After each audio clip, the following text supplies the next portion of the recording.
Assalamualaikum warahmatullahi wabarakatuh. Halo teman-teman semuanya, perkenalkan nama aku Heti Nur Hasanah dengan NIM 41032121200005. Nah, di sini aku pengen mereview sebuah naskah drama karya Saini KM untuk memenuhi tugas mata kuliah apresiasi drama. Dan judul dari naskah drama ini adalah Ken Arok.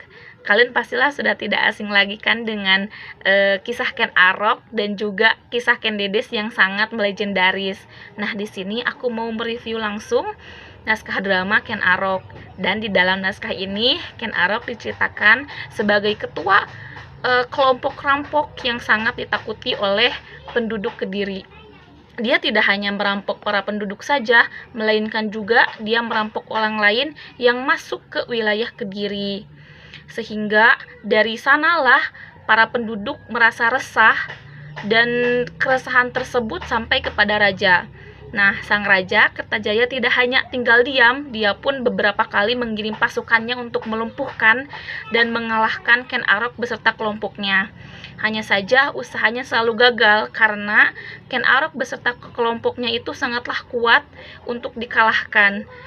Sampai akhirnya Raja Kertajaya pun memutuskan untuk mengirim pendeta ke hutan bertujuan untuk berdiskusi dengan Ken Arok beserta kelompoknya.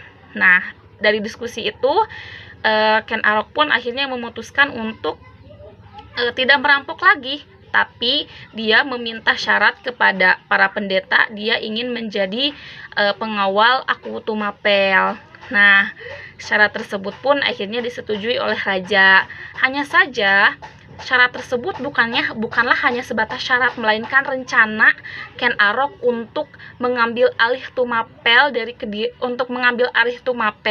dari Raja Kertajaya dan juga untuk memperistri Ken Dedes yang ternyata Ken Dedes itu adalah istri raja. Dia sangat mencintai Ken Dedes karena kecantikannya. Rencana tersebut pun berhasil. Ken Arok berhasil membunuh sang raja.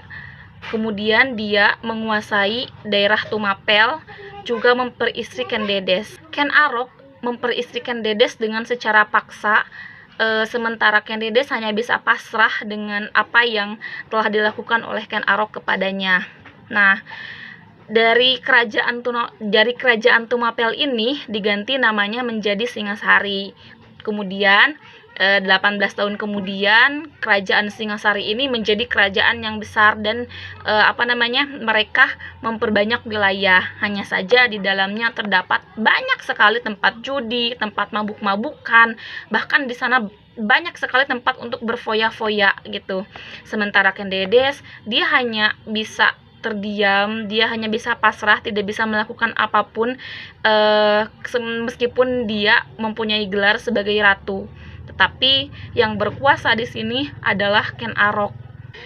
Para penduduk Tumapel pun merasa resah dengan ini semua. Sampai akhirnya Anusapati dan beberapa orang yang sering ditindas oleh Ken Arok maupun oleh prajuritnya memutuskan untuk membunuh Ken Arok. Mereka berencana menghabisi Ken Arok dan menggantikan Ken Arok oleh Anusapati. Rencana tersebut berhasil. Anusapati berhasil membunuh Ken Arok, kemudian dia menjadi Raja Singasari menggantikan Ken Arok yang telah dibunuh oleh dia gitu. Nah, salah satu amanah dan juga pesan moralnya adalah janganlah kita mengambil hak orang lain apalagi dengan cara memaksa, merampok, bahkan membunuh. Itu adalah sebuah perbuatan keji dan bahkan mungkin tidak bisa termaafkan begitu saja. Banyak sekali kejadian-kejadian, adegan-adegan yang berada dalam naskah ini. Bahkan naskah ini pun menurut saya pribadi sangatlah menarik, apalagi kisah-kisah tentang Ken Arok, bagaimana dia kejamnya sebagai perampok, terus kemudian dia menjadi seorang raja, terus dia memperistri Ken Dedes, dan masih banyak lagi cerita-cerita tentang Ken Arok sebelum dia dibunuh.